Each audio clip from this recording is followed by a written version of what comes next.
So I want to welcome everybody. Thank you for joining us for our Wednesday webinar. Few little housekeeping matters. Everyone, as I said earlier, will be muted except John. I will mute myself. If you have a question, you can put your question in the Q&A box. You can find that at the bottom of your screen. Just type your question in there, and myself and Tanya White will be monitoring that, and we'll pose those questions to John when time allows. So any questions you have, feel free to put them in there. So now I'd just like to introduce you to John Summers. John is the executive lead for the Coastal Protection Act with the Department of Environment for Nova Scotia.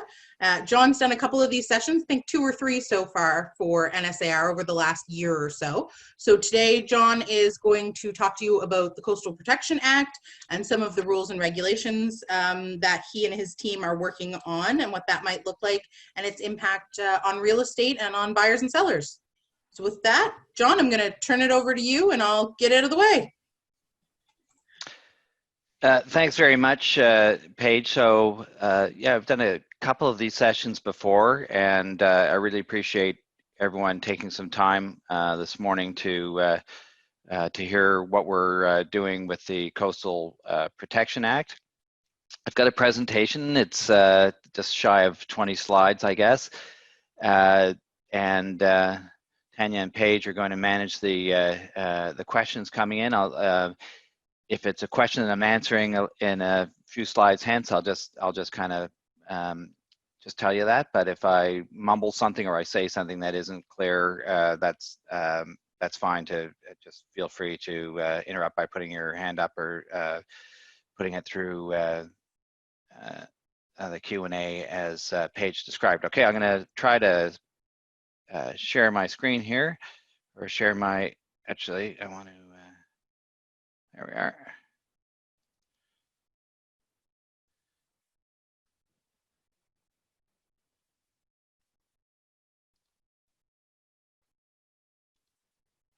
Okay, Paige, you can just let me know if that's up and visible. It's up, looks good. Okay, great. So I'm just going to minimize this.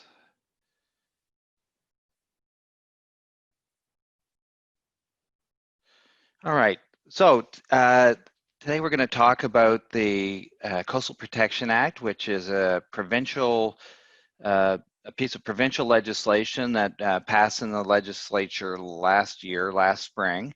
It has not come into effect yet. It has received royal assent, so it has been passed, and it was passed by all parties. So all parties in the legislature supported this, but it hasn't been proclaimed into law yet. So that means it isn't in effect yet. And the reason they delayed proclamation is the act is very much a high-level framework, and it requires regulations to be written to before it comes into effect. And it's a pretty short act. If you want to look it up, just Google Bill 106 Coastal. You'll probably get it that way. But I can provide a link if you're having trouble finding it. And you'll see it's pretty short. It's 8 or 9 pages long, but it's complex in that it works through other legislation and other regulatory regimes, both at the provincial and municipal level. So it's going to take a while to finish developing the regulations. We said initially 12 to 18 months. It's certainly going to take all of that. I think we could, even be a year out from now before it comes into effect, but I'm not really sure. It's a brand new piece of regulation and legislation. It's pretty unique in some ways, and so we're developing it from scratch. It's very much a built in Nova Scotia solution. So a solution to what problem, you might ask? So the purpose of the Coastal Protection Act is to prevent or restrict development and related activity in places where it will cause damage to coastal ecosystems, and we'll see why that's particularly important to us in a few minutes, or where the property or the construction is going to result in a structure that is going to be vulnerable in the future to coastal flooding. We call that inundation. Coastal flooding due to sea level rise and storm surge, or from coastal erosion. And if you're on this call and interested in this act, you're probably aware of properties that were built maybe decades ago, or that are pretty close to a rapidly eroding bank, and the owner is faced with a pretty big problem about what to do with that. So I mentioned currently developing regulations. I don't know if it'll be one set of regulations or multiple sets. I think we'll have a better idea when we've got more of it written. But we see regulations that have to do with delineating a coastal protection zone, so a zone around the coast in which the rules of the Coastal Protection Act will apply. We need regulations that talk about what activities are allowed and what are exempted within the coastal protection zone. I mentioned that some of it works through permitting processes at the municipal level, so we'll need some regulations for municipalities. Mostly that has to do with the issue of building permits. And we'll need regulations for individuals known as designated professionals. And we'll see how that fits in a few minutes, but in case you're wondering, designated professionals will be people like professional geoscientists or professional engineers with the right experience who will be performing coastal erosion risk factor assessments when someone wants to build inside the coastal protection zone and they want to build fairly close to the water. They'll need to get one of those done.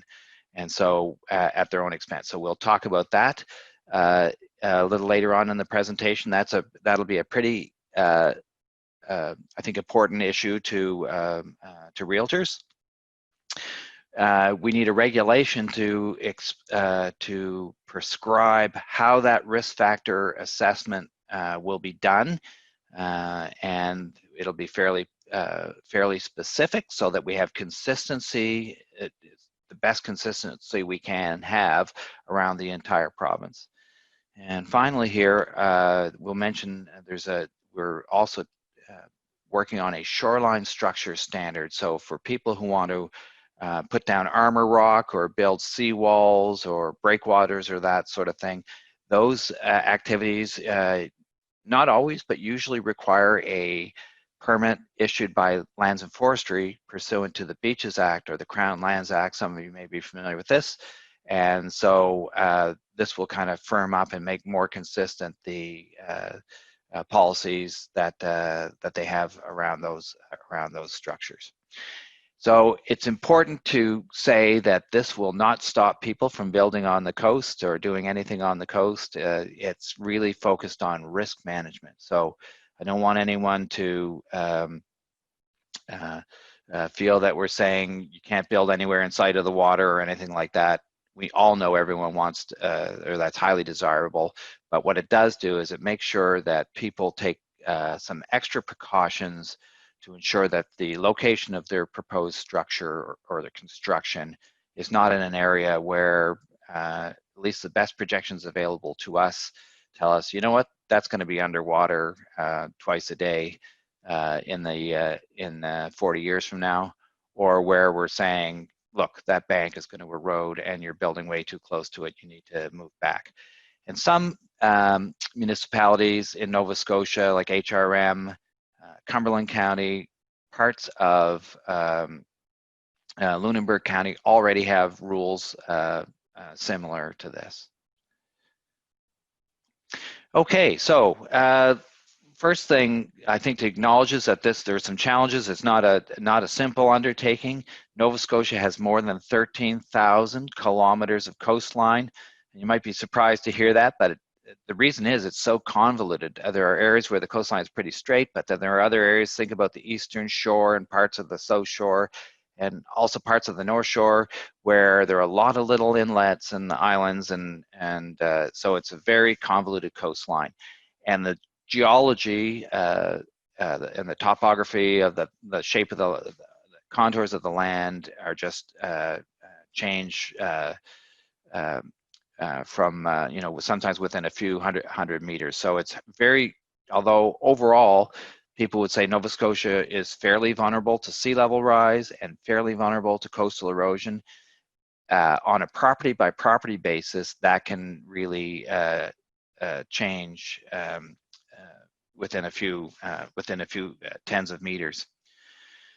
Another complication is that there are multiple and overlapping regulatory regimes and jurisdictions. I've already mentioned provincial rules, municipal rules. And so one of the things we've tried to do is create carve-outs for legislation that permits certain types of activities. So in other words, create exemptions under the Coastal Protection Act for activities that are already permitted, licensed, or leased under the Offshore Renewable Energy Act or the Fisheries and Coastal Resources Act, make allowances for the Agricultural Marshland Conservation Act so that marsh bodies can still maintain and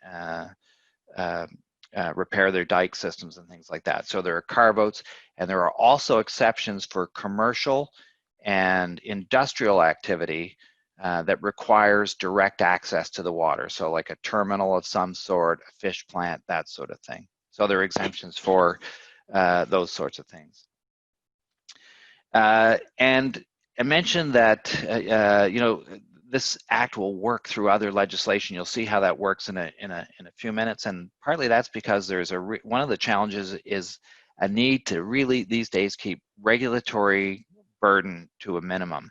So when we've been talking to municipalities and other professions, we're very careful to say that we've done everything we can in laying down this framework to minimize that burden. No one's saying that there won't be any additional administrative or regulatory burden, but we've tried to keep that to a minimum by working wherever we can through existing legislation, but imposing new conditions on those regulatory regimes. For instance, conditions around the issuance of building permits for structures that are going to be built in the coastal protection zone.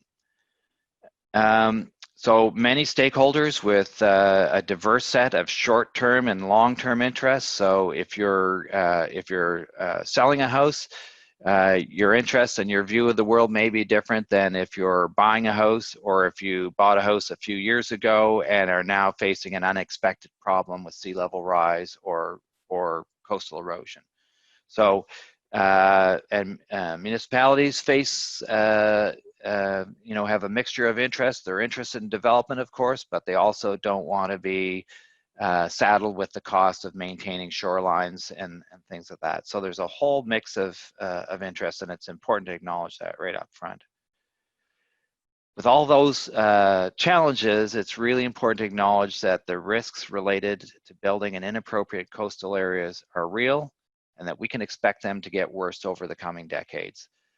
So we haven't settled on a specific projection for sea level rise that we're going to hang our hat on yet, but lots of scientists would project at least a meter by the end of the century. So, most climate change experts expect storm events to be more severe and more frequent.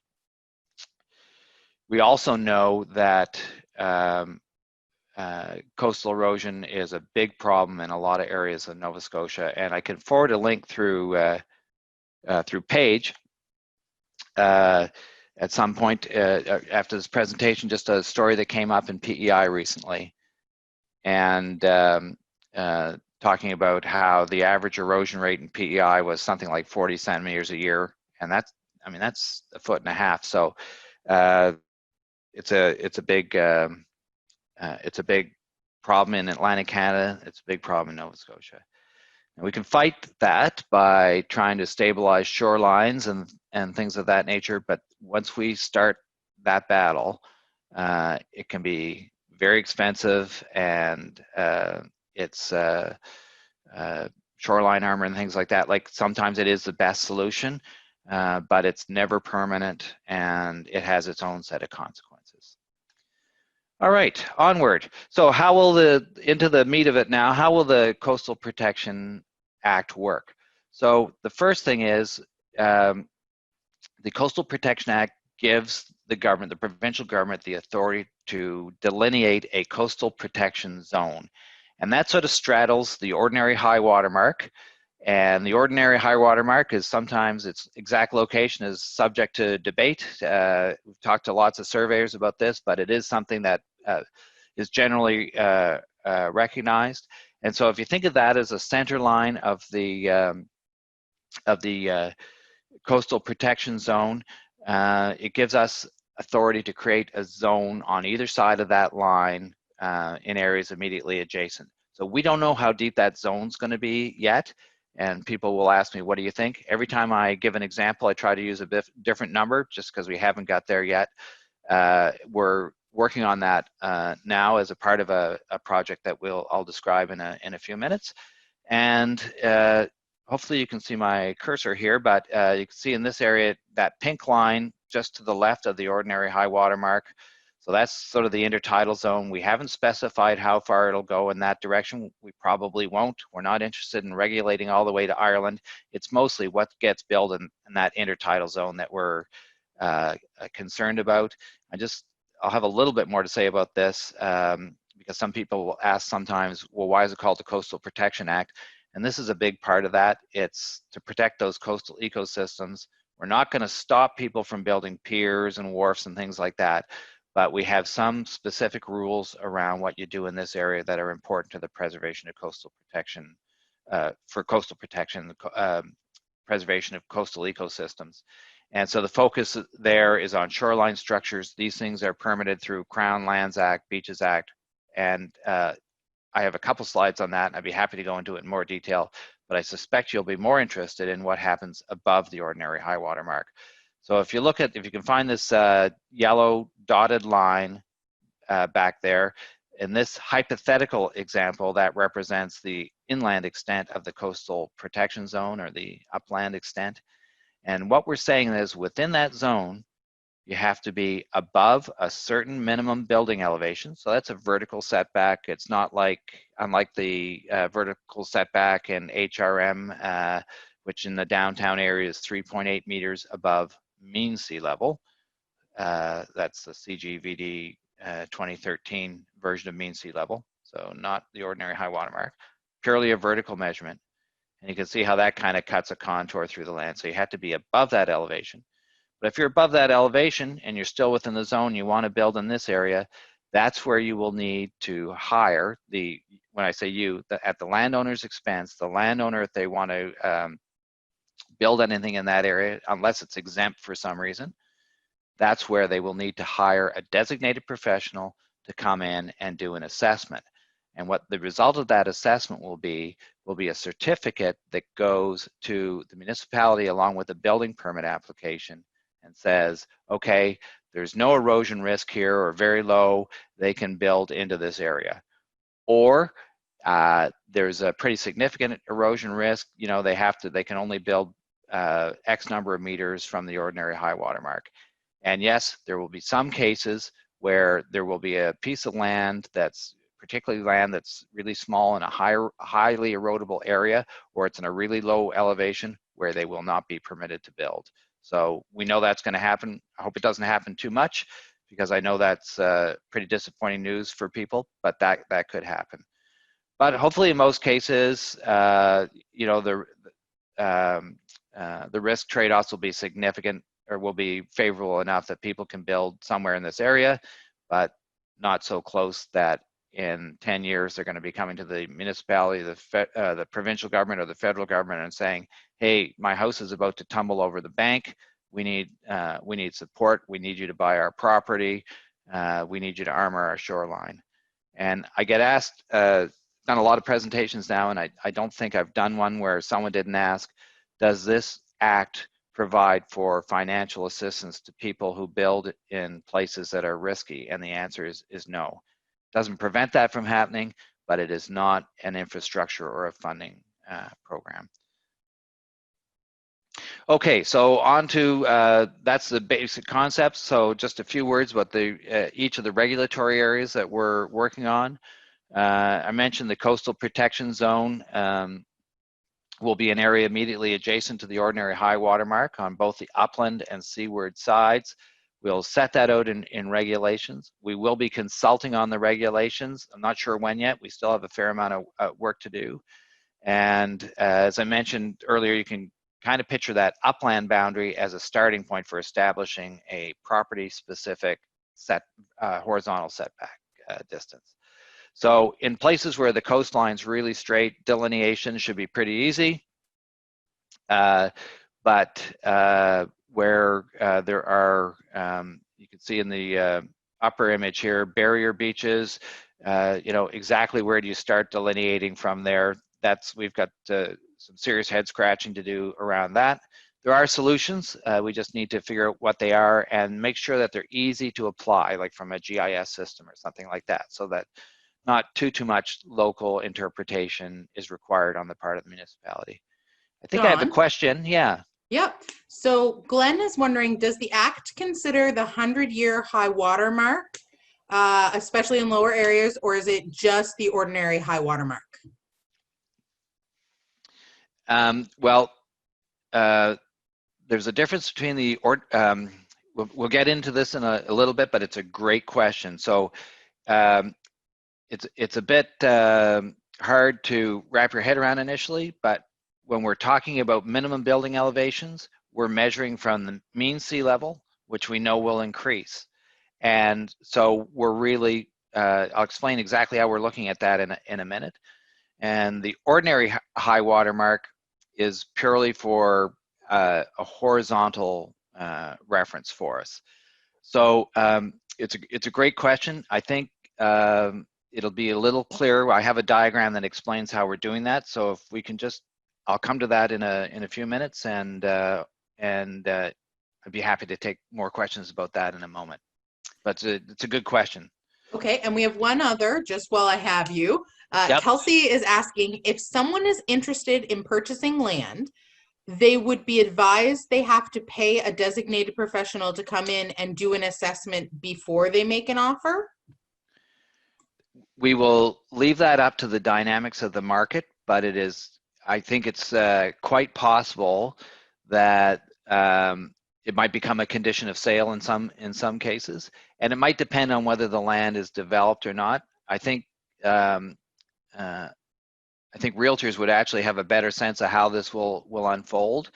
But certainly in I think our very first conversation with the South Shore chapter, one bit of advice that we heard is make sure the certificate is durable so that it's transferable, and that a new buyer doesn't have to get a new assessment done.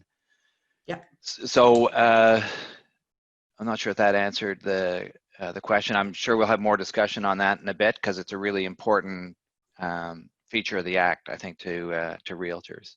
Yeah, I think part so. of it, yeah, and part of it, we looked at, Paige supplied some MLS data to us, so we looked at some of that. We've got some more analysis to do in conjunction with some other data sets, but in looking at it and looking how waterfront properties are classified, it might have to do with whether it's an existing house, and if it's an existing house, it's grandfathered in, of course, like all other structures. We're not asking people to move things, but if someone wanted to add a significant addition, something that increased the footprint or the size of the foundation, or added another floor, so if they're looking at a house, they hadn't bought it yet, they're anticipating that, they might want to, they may or may not want to get this assessment done as a condition of sale ahead of time. But And then yeah. Susan just asks if it affects rivers or lakes.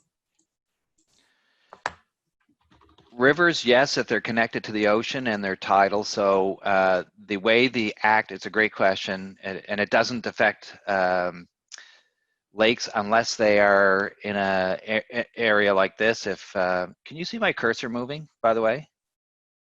Yes, we can. Oh, good. So if that is considered a lake and that's a barrier beach, we haven't made these decisions final yet, but yeah, that coastline could be included. But like if it's um, a lake that is fresh water, it doesn't apply. For rivers, the way the Act defines coastline, it includes estuaries.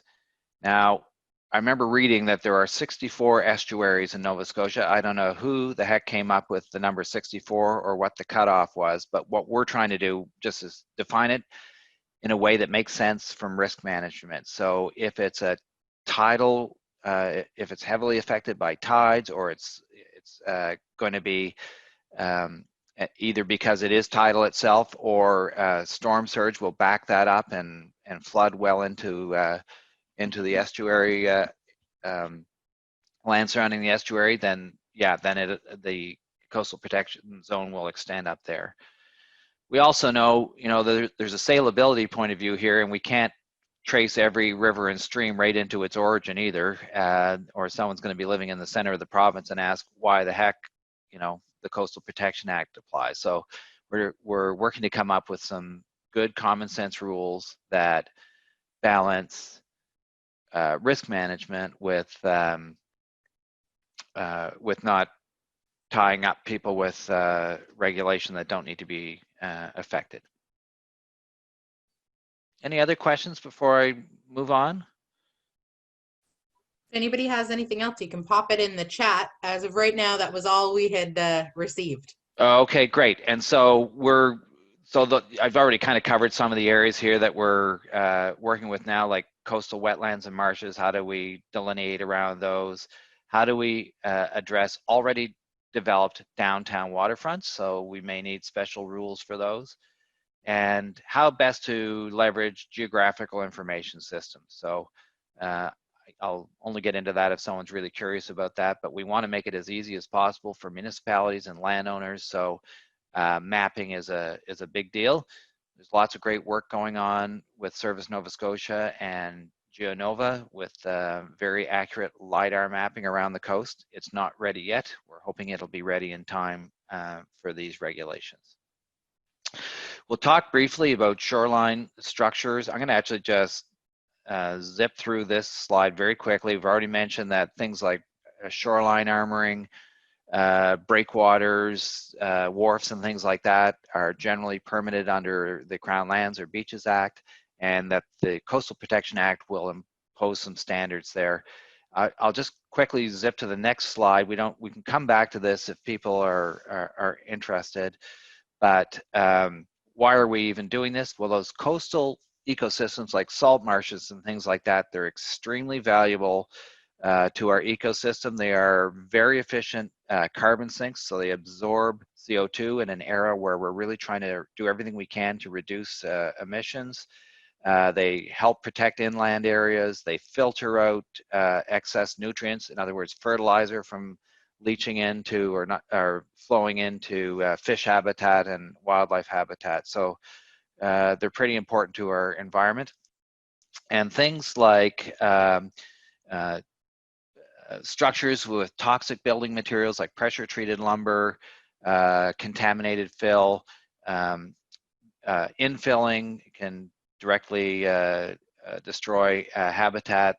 We want to avoid, where we can, blocking the dynamic nature of the coast. So sandbars, barrier beaches, they want to move. They need to be able to move to renourish themselves. So we don't want to disrupt the sediment transport or disrupt ecosystem connectivity. And also a lot of that shoreline armoring, and there will still be shoreline armoring after this act, I'm quite sure of it, but it also reflects energy back to the beach and scours the sand away and can accelerate erosion on neighboring properties. So those are the things we want to affect, that we want to focus on. And I think the thing that people need to know on this call, who may be selling properties that are on the coast, is that people shouldn't look at a highly erodible piece of land and just say, well, I'll just armor the bank and we'll be fine, because the assessment will look at that and say that armoring is not a permanent solution. So the erosion assessment that we'll talk about in a few more slides is based on sort of the natural state of the geology in that area. I can come back to this, but I'm talking about it because I frequently get asked, because so much of the focus is on building permits, what about the, where did the name for the act come from, and why is it called that, and what does it do to protect the coastline? I think I've already kind of talked about this. We're really talking mostly about wharves, jetties, boat slips, in some cases roads that are right on the ordinary high water mark, and certainly shoreline stabilization. I'll just say this is not an act about aesthetics. This is not about people who don't like the look of shoreline armoring, and it's not about the safety of those structures. We're not trying to guarantee that a wharf is safe or other processes for that. It's really about avoiding unnecessary environmental damage.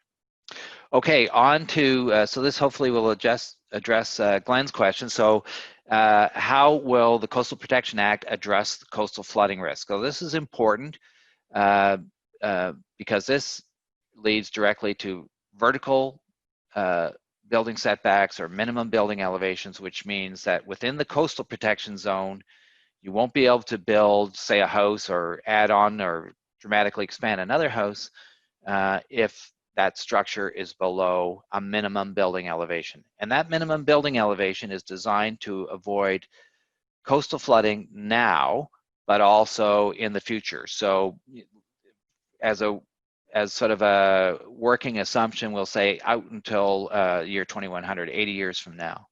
So what goes into that? First thing to say is we're measuring it from mean sea level. So that's different than the ordinary high water mark.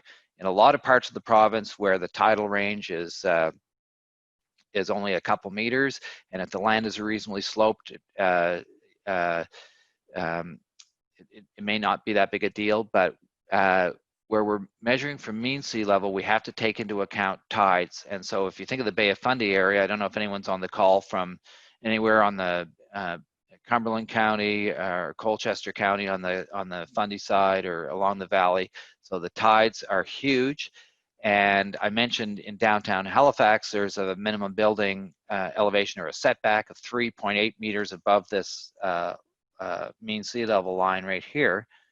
If you build 3.8 meters above that in Burnt Coat Head, you'll be underwater, today you'll be underwater twice a day, every day.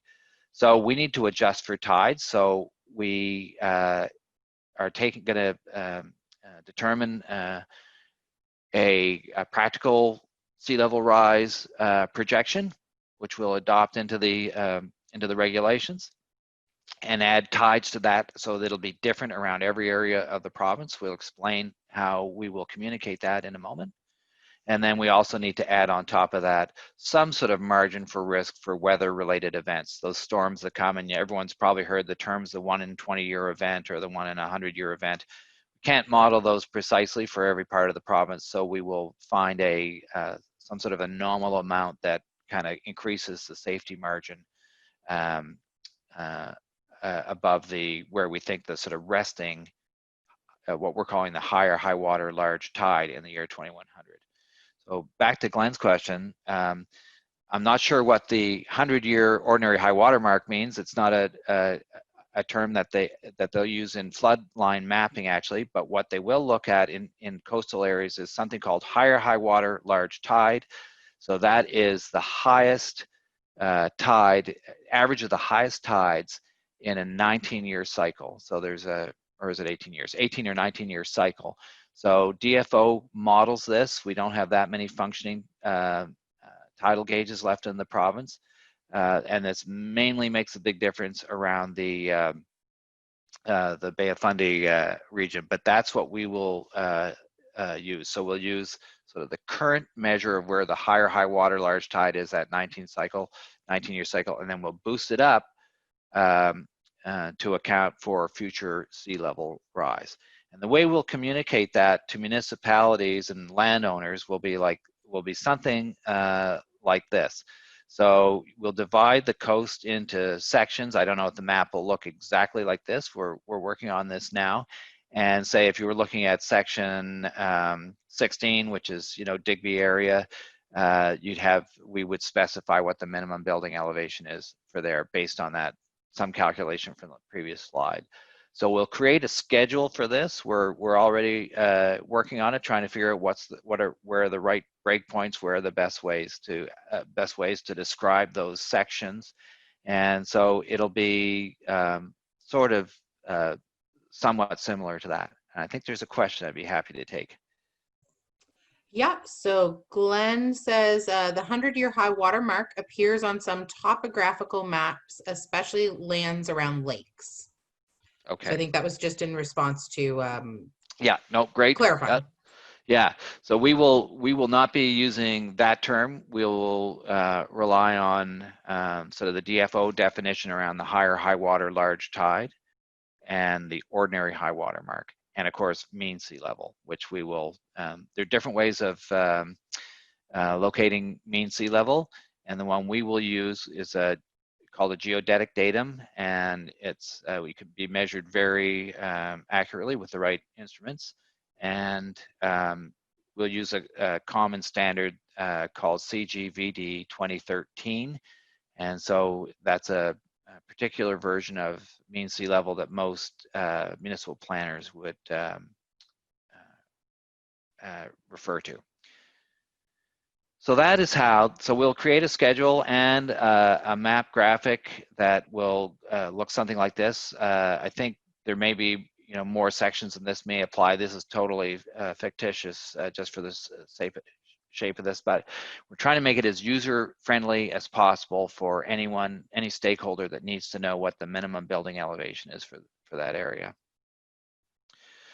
All right, on to coastal erosion. So this time last year, I took a flight around in a Lands and Forestry helicopter up the eastern shore and most of the northern shore. Hope to do more, and we saw house after house, lot after lot with serious situations like this. So that you look at this bank and you can tell from various signs that that's a serious erosion hazard.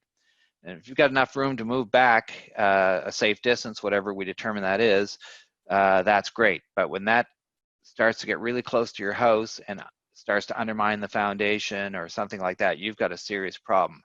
And when it's a higher bank like that, it's very difficult to armor all of that, although people have certainly tried.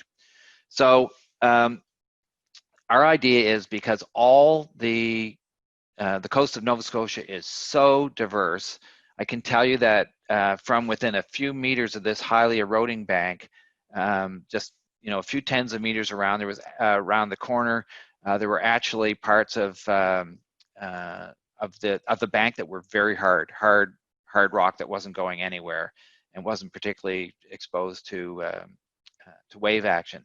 So it's very difficult to generalize about the coastline Nova Scotia, and except to say that there are lots of problem areas. There are also lots of areas that are really impervious to erosion, and it's not a particular problem. So that's where this mechanism with the designated professional is. So that rear or upland boundary of the Coastal Protection Act is like a tripwire, and if you want to build within that, then you need this erosion assessment done. So there just isn't enough data available to accurately, we can't do this from a map or from satellite photos because there just isn't, there are lots of geological maps, but they are not at high enough resolution or specific enough that they can tell us everything we need to know to make a decision around whether it's safe to build there. So we've adopted a precautionary principle, and that's kind of what's behind our concept for how this will work.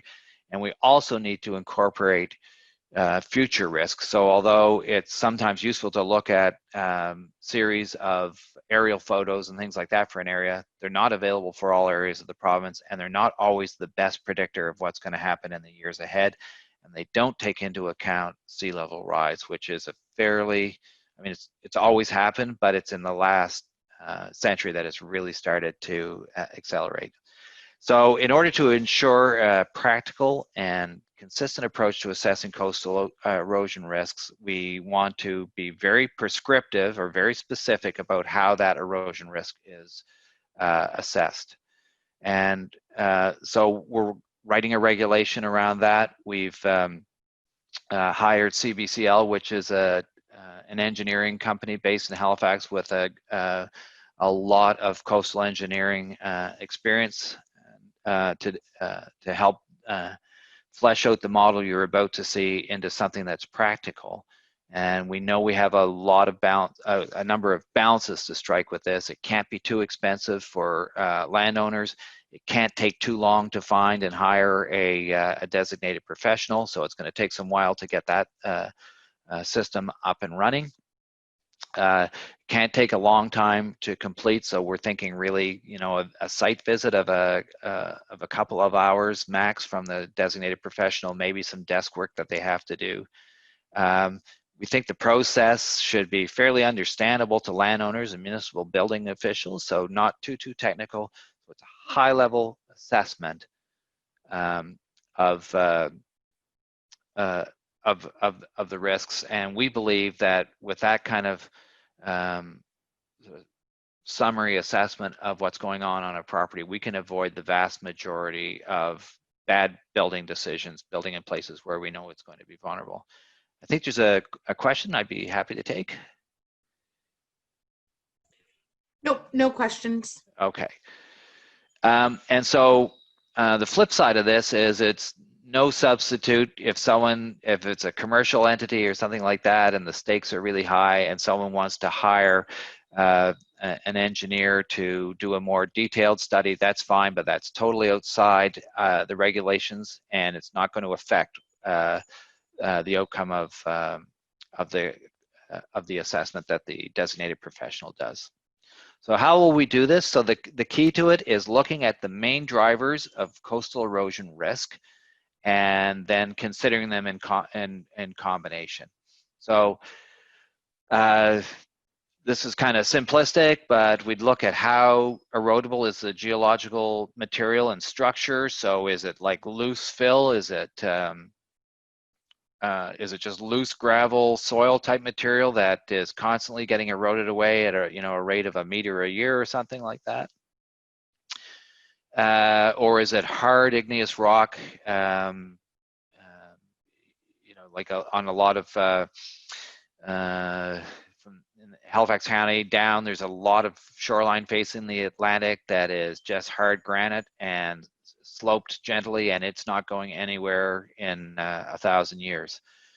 Or is it somewhere in between, sort of those clay bluffs that you would see along the North Shore and along the Fundy Shore, just like in PEI, where it looks fairly hard, but if you go and crack it with a geology hammer, or sometimes there are pieces of the aggregate that you can shake loose with your own hands. Is there signs of water intrusion? That sort of thing. So another major driver would be the contour of the land, so the height and slope. So the higher the elevation of the land and the steeper the slope, that's a lot of weight pushing down, so that can contribute to catastrophic failures or the bank slumping down. And then another thing that we want to consider is what's the exposure to wave action, not just now, but taking sea level rise into account. What will over the planning period that we're thinking about, which is to the year 2100,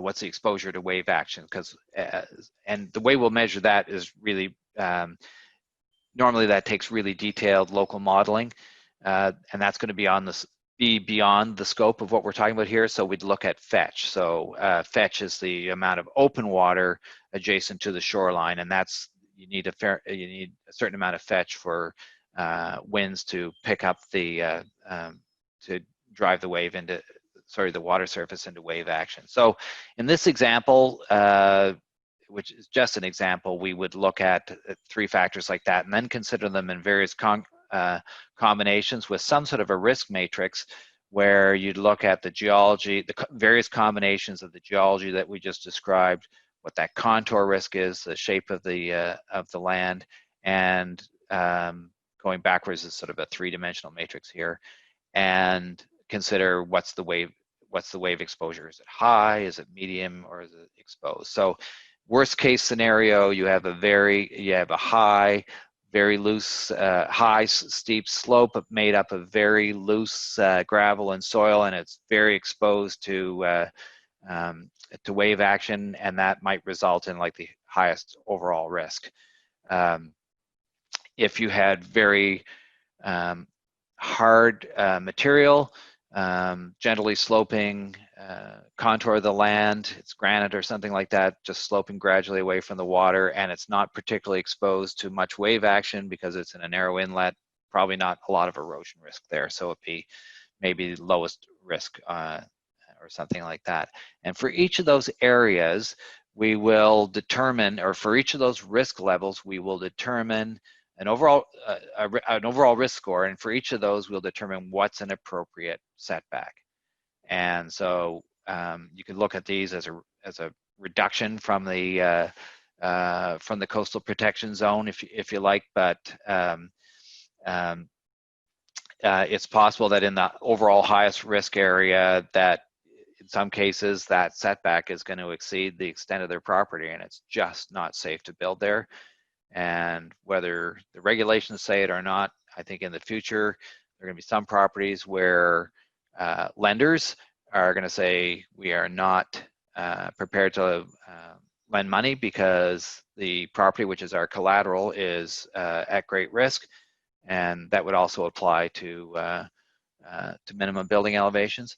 And there are going to be other properties where the risk of erosion is absolutely minimal, so the setback will be minimal, and hopefully they're high enough above the minimum building elevation that it doesn't create a problem.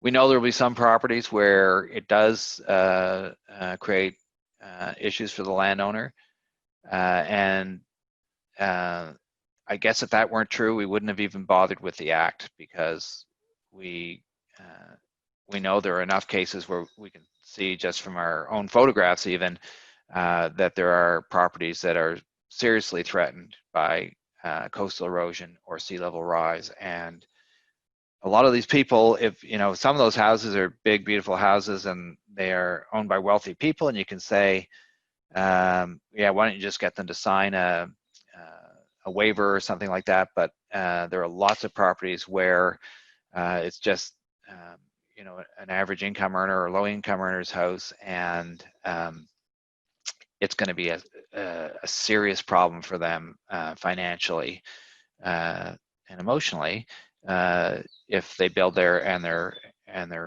property is in jeopardy.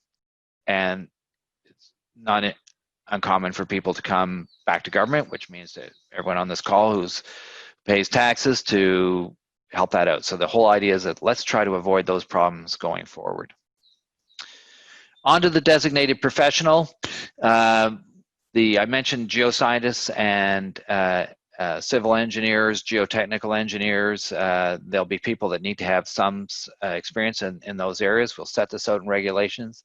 The main thing is that they need to be a member in good standing of a professional body, because we are not going to register these folks. We're not going to certify them. At least that's not the plan at the moment. They have to be responsible to their own professional body to make sure that they are practicing within the scope of their experience. And that's the way it is with engineers, at least in Nova Scotia. Engineers Nova Scotia doesn't classify its members, but it does have a requirement that they work within their scope of expertise. So what is that DP certifying? They're certifying two main things. One is that they are qualified to act as a DP according to the regulations. So they're not saying your property is going to be safe forever. They're just saying, I followed the methodology laid out by the province, and based on their directions, I followed that strictly, and this is the setback I determined. They'll be certifying that to the municipality, and that they are qualified to act as a DP. I'm a member in good standing of Geoscientists Nova Scotia or Engineers Nova Scotia. We haven't settled that absolutely, but that's what our current thinking is on that. So it's important to know that the DP is not responsible for saying your property, if you build here, it's safe for all time. That's not what they're saying. And they are not doing any detailed local climate, wave action, or overland flood modeling. That, to the extent that each of those issues are part of the erosion assessment, those values will be specified for them. And we think by being this specific in that methodology that it will help create consistency. And so, yeah, there'll be minor differences, but frequently people will say, well, you can get an engineer to sign off anything, or a geoscientist, or whatever. And I'm not saying there won't be any room for interpretation, but we want to really keep that to a minimum. So you know, we're saying we're working on this now with CBCL, but it's like, you know, determining the hardness of the material on the shoreline. It's going to be specific enough that, you know, it takes multiple hammer strikes to shake, you know, to get any material off of that bank. Then you can say it's hard. We're trying to be that specific in our measurements. So you put these two things together. This is a little hard to explain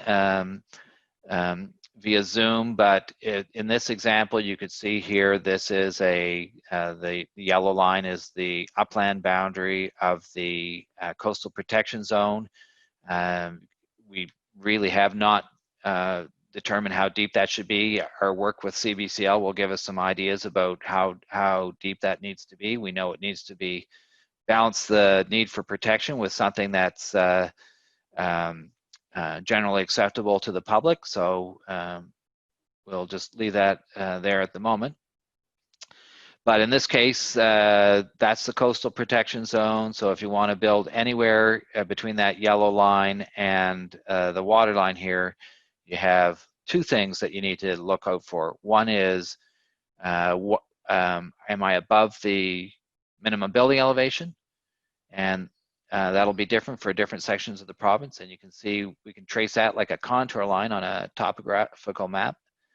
And it will jump inland here a little bit because this one's a little higher. But if you want to build in that area, you're too low. Our projections are that you're going to be too vulnerable to sea level rise and storm surge.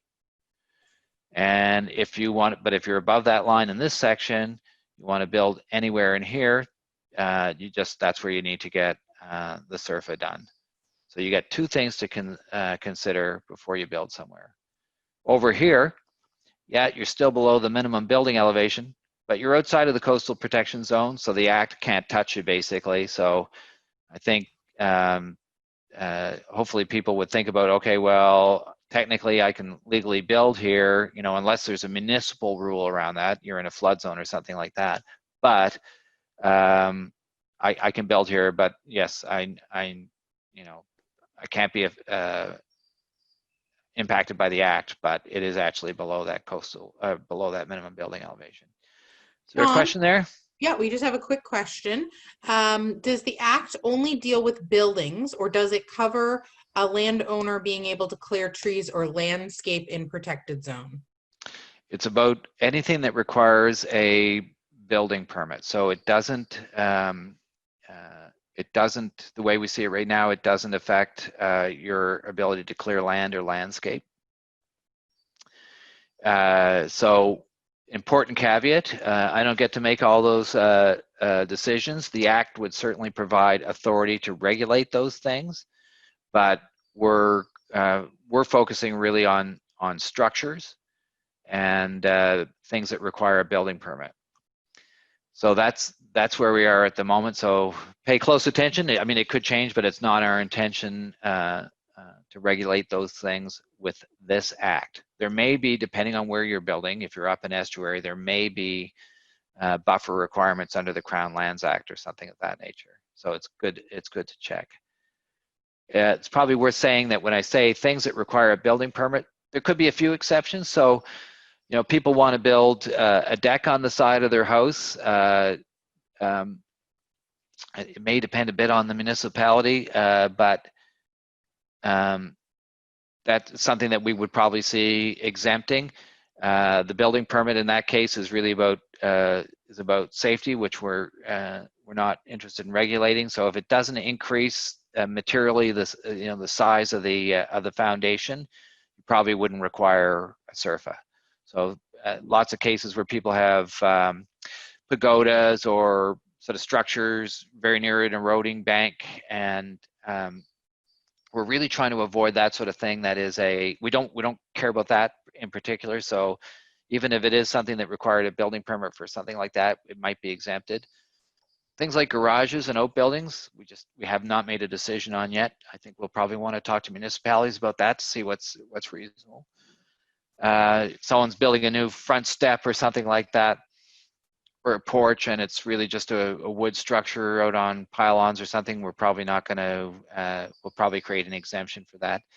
It's the sort of thing that materially increases risk, financial risk in particular to the landowners that might be a life-altering event if it got flooded or went over the bank. Those are the things that we're really trying to focus on.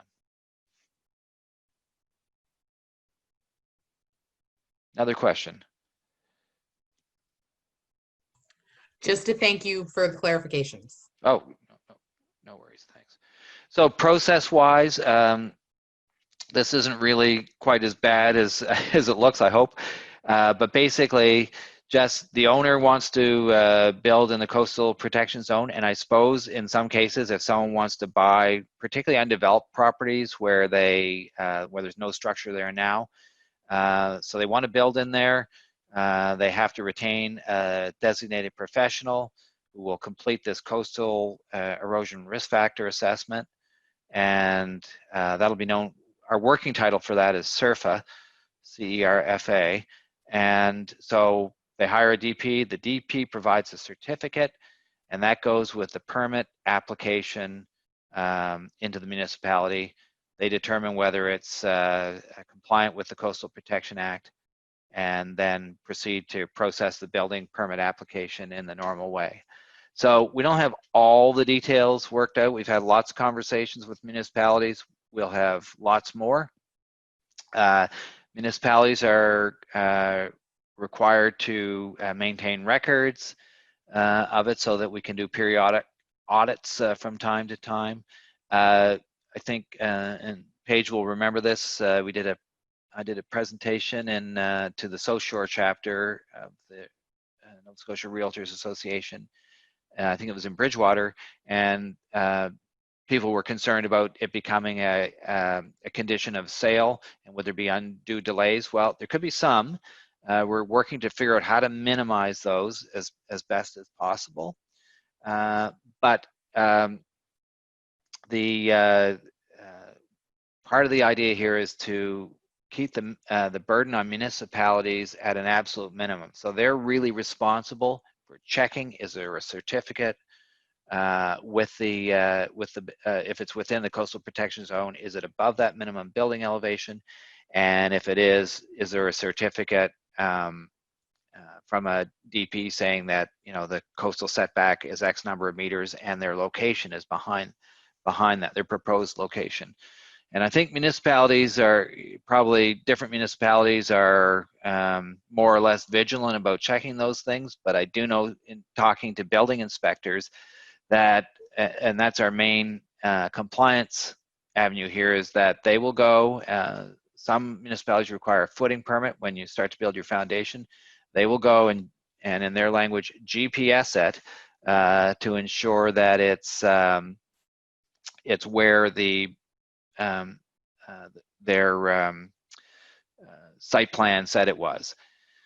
So people have asked, well, will people need a surveyor for this? And we will leave that up, I think, to municipalities. Some municipalities, if they're looking at a property that's going to be built very close to a setback, and it's not even a coastal setback, maybe it's just a regular setback from the road or from adjacent properties for fire protection reasons or something like that.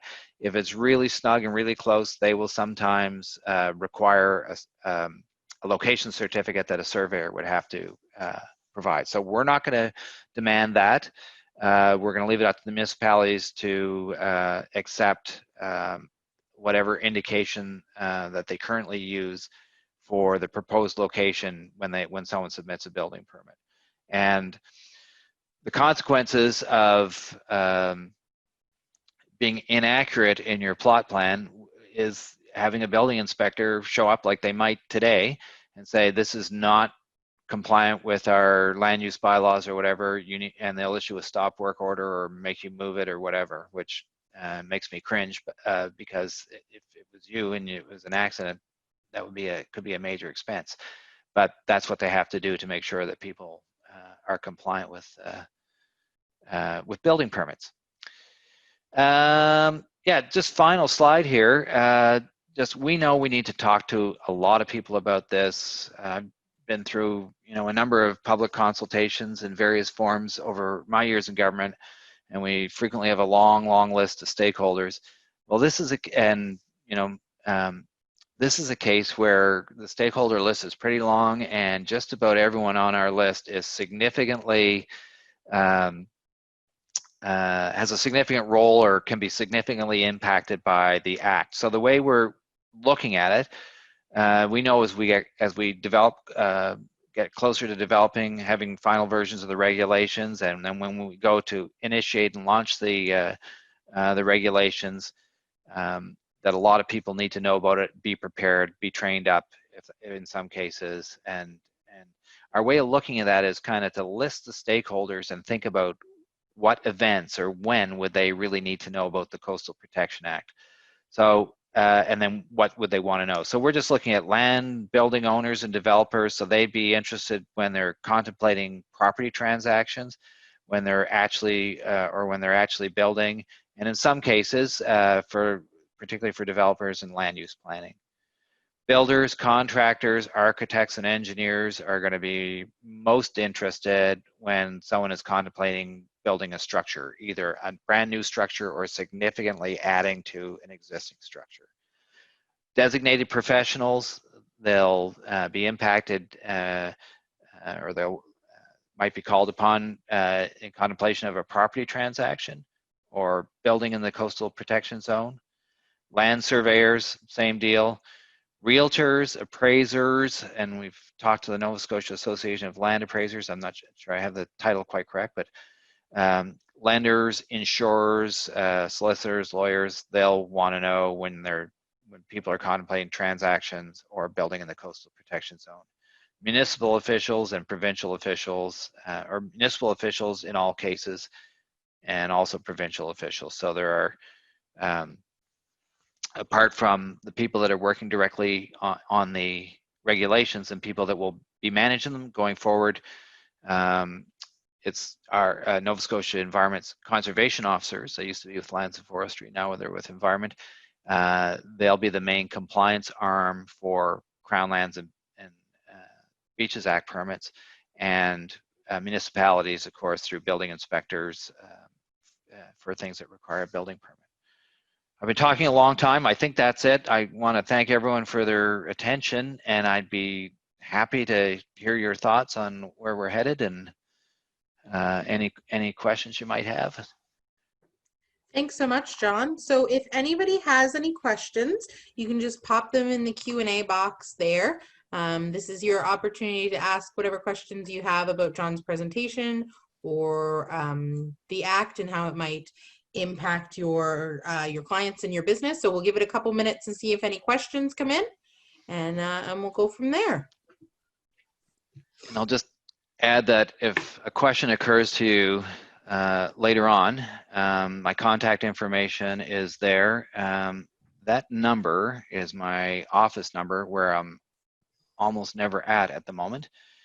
But Paige can share my cell number and my emails there, and that's usually the best way to reach me. And so just give me a call and I'll be as forthcoming as I can. There's certain things we don't know yet because we haven't decided. but it's useful for me to hear your questions as well. So we have a couple questions. Yep. So Susan is asking about building a dock or steps.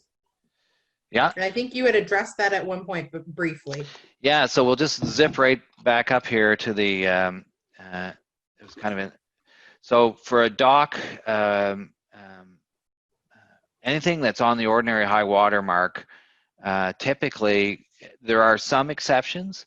Depending on where the boundaries of the property are, there are these pre-Confederation water lots where people actually own out under the water column. There are about 1,500 of those in the province.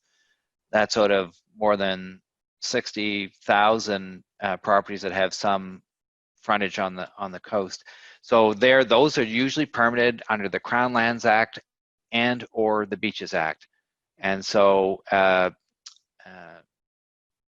way the act will work there is it'll impose some conditions on those permits now. So they have guidelines they follow, but guidelines are kind of flexible. So two different people in two different offices in different parts of the province who are approving those permits might go about it differently.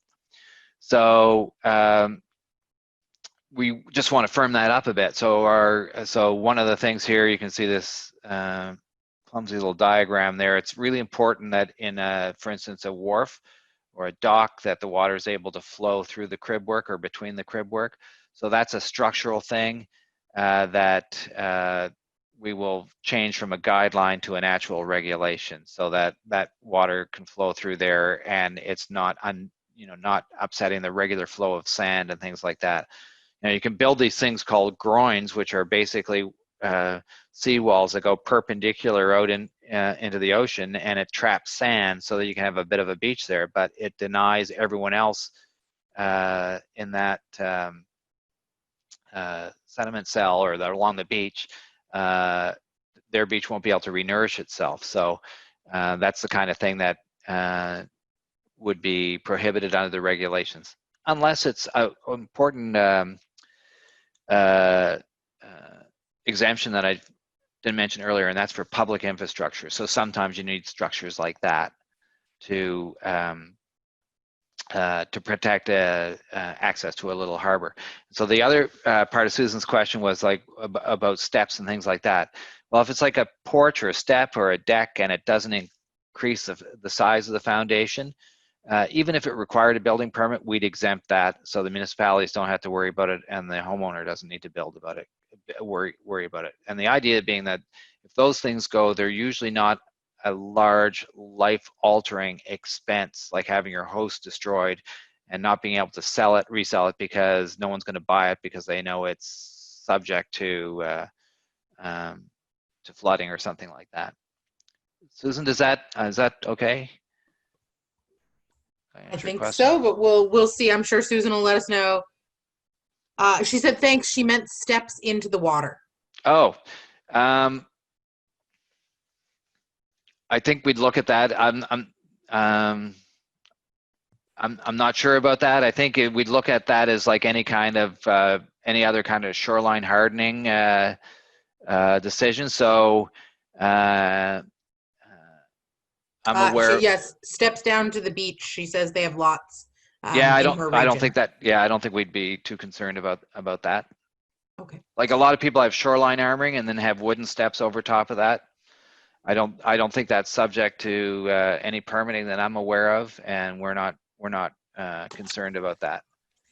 And when I say that, I mean someone might come along and say, okay, that's pressure treated lumber, that can't be in the water or something like that. But I think I'm going out on a bit of a limb here because I'm not haven't really considered that.